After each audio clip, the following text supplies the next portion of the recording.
વડોદરાના ગંભીરા બ્રિજ દુર્ઘટનાને 1 મહિનો વીતી ગયો હોવા છતાં રસ્તાની કોઈ વૈકલ્પિક સુવિધા આપવામાં આવી નથી અને ત્યારે મુજપુર જિલ્લા પંચાયતના સદસ્યો તેમજ સરપંચ વડોદરા કલેક્ટર કચેરીએ આવેદનપત્ર આપવા પહોંચ્યા। આણંદ અને વડોદરાને જોડતો વૈકલ્પિક રસ્તો શરૂ કરવા માંગ કરી છે। ઉદ્યોગોમાં કામ કરતા લોકોને કલાકનો ફેરો ફરવો પડતો હોવાથી આ રજૂઆત પણ કરાઈ છે તો ગંભીરા બ્રિજ રિપેર કરી 2 વ્હીલર ચાલકો માટે શરૂ કરવા માટે આવે તેવી માંગ થઈ છે। ગંભીરા ગામના સરપંચે કહ્યું છે કે નોકરિયાતોને મુશ્કેલી થઈ રહી છે। આણંદથી પાદરા જવામાં સમયનો વેડફાટ થાય છે। ગંભીરા બ્રિજ દુર્ઘટનાને 1 મહિનો વીતી ગયો, પરંતુ આજે પણ જો આસપાસના ગામડાના લોકોની વાત કરીએ તો ગામના લોકો આજે પણ ઘવાયેલા છે, કારણ કે અનેક યુવાનો એવા છે કે જેમની રોજગારની સામે પ્રશ્ન ઊભો થઈ ગયો, તો અનેક વિદ્યાર્થીઓ એવા છે કે જેમના ભવિષ્ય સામે પ્રશ્ન ઊભો થઈ ગયો। ત્યારે જે સ્થાનિક લોકો છે, ગામના સરપંચો છે, સ્થાનિક અગ્રણી છે, એ તમામ લોકો કલેક્ટર ઓફિસ ખાતે આવ્યા છે અને કંઈક વૈકલ્પિક વ્યવસ્થા કરવામાં આવે તેવી માંગણી જે છે તે કરવામાં આવી રહી છે। હર્ષદસિંહ, શું કહેશો? સૌથી મોટી મુશ્કેલી, કારણ કે બ્રિજ તૂટી ગયો, નિર્દોષોનો ભોગ લેવાઈ ગયો, પરંતુ હવે પણ લોકો રોજગારીને લઈને પ્રશ્ન એમને સતાવી રહ્યો છે, બાળકોને એમના ભવિષ્યનો પ્રશ્ન સતાવી રહ્યો છે। કેટલી મુશ્કેલી થાય છે અને માંગણી શું છે? કલેક્ટર પાસે આવ્યા છે, સીધી વાત કરવા આવ્યા છે, બીજી કોઈ વાત કરવાની નથી। 1 મહિનો વીતી ગયો પણ આજ દિન સુધી એમને કોઈ વિચાર વિમર્શ કર્યો નથી। વૈકલ્પિક માર્ગ બનાવવા માટે સરકાર દ્વારા શું આયોજન કરી શકાય તેની અમે રજૂઆત કરવા આવ્યા છે। સમય મર્યાદાનો કોઈ પણ જાતનો વિલંબ કર્યા સિવાય દિન 2 આપીશું। 2 દિવસમાં કોઈ કાર્યવાહી નહીં કરવામાં આવે તો ગુરુવારે હલ્લાબોલ કાર્યક્રમ આંદોલન કરવાના છે ને કરવાના છે। બ્રિજ તૂટવાની ઘટના બની, તેના કારણે આ લોકોને કાં તો વાસદ યા તો ઉમેટા બ્રિજ પરથી ભરે, એના લીધે 50 થી 60 કિલોમીટરનું અંતર વધ્યું છે। બીજું કે એમાં અંતર વધવાથી સમય પણ વધ્યો છે અને જે પગાર ધોરણમાં એ નોકરી કરે છે એમાંથી જે બચત કરતા હતા એમાં પણ હવે જાવક થઈ રહી છે। અને ત્યાં 10 કિલોમીટરનો એરિયા એવો છે કે જ્યાં કોઈ પેટ્રોલ પંપ કે એવી કોઈ સુવિધા નથી। જ્યારે યુવાનો નોકરી આવે છે ત્યારે એમને સેકન્ડ શિફ્ટ અને નાઇટ શિફ્ટ હોય છે। નાઇટ શિફ્ટ અને સેકન્ડ શિફ્ટમાં એમને પેટ્રોલથી લઈને એમની ચોરીનો ને આ બનાવવાનો ભય રહેલો હોય છે। જેથી એની કોઈ અમારી માંગ એટલી જ છે કે યુવાનો, વિદ્યાર્થીઓ અને ખેડૂતો માટે આ વૈકલ્પિક વ્યવસ્થા જલ્દીમાં જલ્દી કરવામાં આવે। બિલકુલથી તો ખાસ કરીને વાત કરીએ તો ગંભીરા બ્રિજ દુર્ઘટના ઘટી 1 મહિનો વીતી ગયો, પરંતુ હજી પણ જે ગામના લોકો છે, આસપાસના અનેક લોકો એવા છે કે જેઓ મુશ્કેલીમાં છે, કારણ કે અનેક યુવાનો એવા છે કે તેમને રોજગારી ગુમાવી પડે તેવી સ્થિતિ છે। અનેક વિદ્યાર્થીઓ એવા છે કે જેમને શિક્ષણ પર સવાલ જે છે તે ઉઠી રહ્યા છે। ત્યારે આ સમગ્ર મામલે તંત્ર દ્વારા જે ઘટતું કરવામાં આવે અને વહેલામાં વહેલી તકે વૈકલ્પિક એક રસ્તો જે છે તે કરવામાં આવે, જેથી આ તમામ મુશ્કેલીઓ દૂર થાય, તે સંદર્ભમાં જ આજે જે સ્થાનિક પ્રતિનિધિઓ છે તેમનું એક મંડળ છે તે વડોદરા કલેક્ટરને રજૂઆત કરવા માટે આવ્યું છે। હાર્દિક દીક્ષિત, ન્યૂઝ 18 ગુજરાતી, વડોદરા। બુલેટિનમાં આગળ વધીશું નાનકડા બ્રેક બાદ।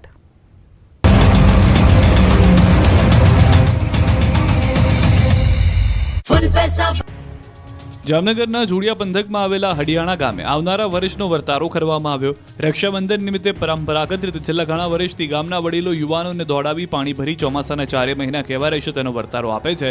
ત્યારે 2026માં 8 થી 12 વરસાદ રહેવાની શક્યતા હોવાનો વર્તારો કાઢવામાં આવ્યો છે અને આજે તેની વિધિવત ગ્રામ પંચાયતના ચોપડે નોંધ પણ કરવામાં આવી છે। રક્ષાબંધને જોડિયા પંથકમાં આવેલા હડિયાણા ગામે ગામના 4 યુવાનોને ઘડો લઈને પાણી ભરવા દોડાવ્યા હતા। પ્રતિવર્ષની માફક આ વર્ષે પણ વરસાદનો વર્તારો કાઢવામાં આવ્યો। આવનારા વર્ષ 2026માં જેઠ મહિનામાં 80%, અષાઢ મહિનામાં 45%, શ્રાવણ મહિનામાં 75%, ભાદરવામાં 25% વરસાદ આવવાની શક્યતા હોવાનો વર્તારો આપવામાં આવ્યો છે। દ્વારકામાં બેફામ રફતારનો કહેર સીસીટીવીમાં કેદ થયો। દ્વારકામાં ખાનગી રેસ્ટોરન્ટમાં કાર ઘૂસી જતા રેસ્ટોરન્ટમાં કાચના દરવાજા દિવાલને મોટું નુકસાન થયું। દ્વારકાના સૌથી ભીડવાળા ભદ્રકાલી વિસ્તારમાંથી કાર ચાલક બેફિકર કાર ચલાવી રહ્યો હતો। રબારી ગેટ હાઈવે વિસ્તાર પાસે બાંસુરી ગ્રાન્ડ રેસ્ટોરન્ટમાં પૂરજોશમાં આવેલી કાર ઘૂસી ગઈ। કાર ચાલક પાસે લાયસન્સ છે કે નહીં, નશાની હાલતમાં હતો કે કેમ તે તપાસનો વિષય છે। સદનસીબે અકસ્માતમાં કોઈ જાનહાની નથી થઈ। આ સમગ્ર ઘટના સીસીટીવીમાં કેદ થઈ। આ તરફ વાપીમાં ડ્રાઈવર વગરના વાહને સર્જ્યો અકસ્માત। પિકઅપ ટેમ્પો વલસાડ એસટી ડેપોમાં ઘૂસી ગઈ અને પ્લેટફોર્મ પર ઉભેલા મુસાફરોને અડફેટે લીધા। ડેપો પરિસરમાં પાર્ક કરતી ચાલક ચા પીવા ગયો હતો ત્યારે બાળકે ટેમ્પાની હેન્ડબ્રેક ઉતારી દેતા અકસ્માત થયો। અકસ્માતમાં એક મહિલાને ઈજા પહોંચી છે। વડોદરામાં સ્ટન્ટ બાજુ બેફામ બન્યા છે। રોડ પર એક સાથે 3 કાર હંકારી સ્ટન્ટ કર્યા અને સમગ્ર નવલખી મેદાન પર કબજો જમાવ્યો। પોલીસ પરવાનગી વિના ડ્રોન ઉડાવી રીલ પણ બનાવી। છાંકટા બનેલા લોકો સાઉથની ફિલ્મ હોય તેમ સ્ટન્ટ કરી પોતાના અને બીજાના જીવને જોખમમાં મૂકી રહ્યા છે। એક યુવકે હાથમાં દંડો લઈ જુદા જુદા પોઝ પણ આપ્યા। આ લોકો જાણે જાહેરનામાનો જ ભંગ કરવા માટે વિવિધ સ્ટન્ટ કરી પોલીસને ખુલ્લો પડકાર ફેંકી રહ્યા હોય તેવા દ્રશ્યો સર્જાયા। માણાવદરના ધારાસભ્ય અરવિંદ લાડાણીએ બાટવા અને માણાવદર શહેર વિસ્તારમાં જુગારની મોટી ક્લબ ચાલી રહી હોવાના ગંભીર આક્ષેપ કર્યા. તેમણે જણાવ્યું કે તેમના સુધી એવી રજૂઆતો પહોંચી હતી કે અહીં રોજના 70,000 થી 80,000 રૂપિયાનું પોલીસ દ્વારા સેક્શન લઈને ક્લબો ચલાવવામાં આવી રહ્યા છે. ધારાસભ્યએ કરેલા આક્ષેપને પોલીસે પાયાવિહોણા ગણાવ્યા. ધારાસભ્ય લાડાણીએ વધુમાં જણાવ્યું હતું કે તેમને છેલ્લા 2 દિવસથી ફોન પર જાણવા મળ્યું કે તાલુકાના ગામડા અને શહેરમાં અનેક જગ્યાએ ખાનગી રીતે જુગારની ક્લબો ચાલી રહી છે અને પોલીસ નાના માણસો પર ખોટા કેસ કરી માત્ર આંકડા બતાવતી રહે છે. ધારાસભ્યના આક્ષેપનો વિડીયો સોશિયલ મીડિયામાં પણ વાયરલ થયો.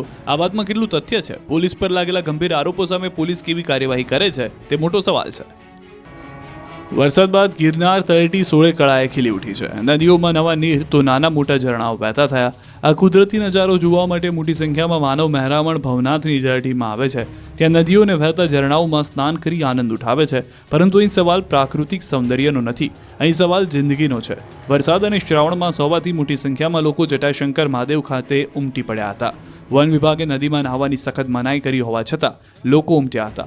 લોકોએ નહાવાનો આનંદ તો લઈ લીધો, પરંતુ વન વિભાગની ગંભીર ચેતવણીને અનુસરી નહીં. મજા કર્યા બાદ જેવા જ લોકો બહાર આવ્યા કે વન વિભાગના કર્મીઓ તૈયાર ઊભા હતા. જંગલ વિસ્તારમાં પ્રવેશ બદલ લોકોને દંડ કર્યો.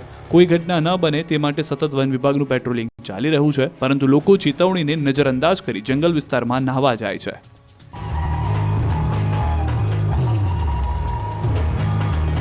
માંડવી ગામથી એક વિડીયો સોશિયલ મીડિયામાં વાયરલ થઈ રહ્યો છે. આ વિડીયોમાં જોઈ શકાય છે કે આદિજાતિ મંત્રી કુંવરજી હળપતિ ડીજેના તાલે ઝૂમી રહ્યા છે.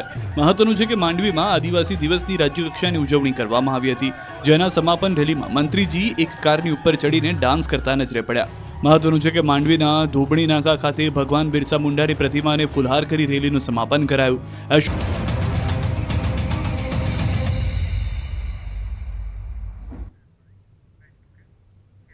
પર્સ સ્નેચિંગ કરનાર 2 આરોપીની સુરત પોલીસે ધરપકડ કરી છે. આરોપી અશફાક ઉર્ફે કાલિયા યુસુફ શેખ અને મોહિન ઉર્ફે મોઇન ખાનની ધરપકડ કરાઈ છે. આરોપી અશફાક સામે મારામારી, ચોરી, સ્નેચિંગ સહિત 14 ગુના નોંધાયેલા છે. 3 વખત પાસા હેઠળ પણ કાર્યવાહી કરવામાં આવી છે, જ્યારે કે મોઇન ખાન પઠાણ સામે ચોરી, સ્નેચિંગ સહિત 6 ગુના નોંધાયેલા છે. 5 ઓગસ્ટના રોજ રિક્ષામાં બેઠેલા દંપતીને શિકાર બનાવ્યા હતા.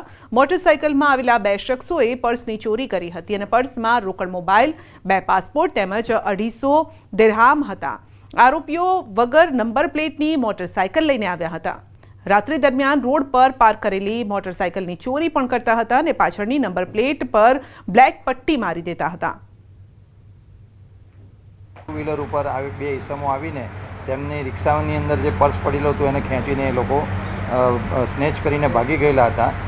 જેની અંદર એક મોબાઈલ, 2 પાસપોર્ટ, ઇન્ડિયન કરન્સી 6,000 રૂપિયા અને 250 દિરહામ એ લોકોના પર્સમાં હતા. વિવિધ ટીમો સળંગ 8 થી 10 દિવસ જેટલી મહેનત કરી અને આજે આરોપીઓને પોલીસે ધરપકડ કરેલી છે. ગીર સોમનાથમાં એસટી ડેપોમાં ચોરીની ઘટના ઘટી છે. ઉના એસટી ડેપોમાં મોબાઈલની ચોરી થઈ. રાત્રિના એસટી બસમાં મુસાફરી કરી બહાર જતા લોકો માટે આ આંખ ઉઘાડતો કિસ્સો છે. ઉના એસટી ડેપોમાં મોડી રાત્રે મુસાફરી કરવા એસટી બસની રાહ જોઈને ઊંઘ કરતા મુસાફરનો મોબાઈલ તસ્કર ઉઠાવી ગયો હતો. તસ્કરે પહેલા ઊંઘતા વ્યક્તિની બાજુમાં આવી આમ તેમ નજર કરી, બાદમાં ઊંઘ કરતા મુસાફરનો મોબાઈલ, ફોન ચોરી કરી સામાન્ય માણસની જેમ તે જતો રહ્યો હતો. સમગ્ર ઘટનાનો વિડીયો પણ સામે આવ્યો છે, સોશિયલ મીડિયામાં વાયરલ થઈ રહ્યો છે.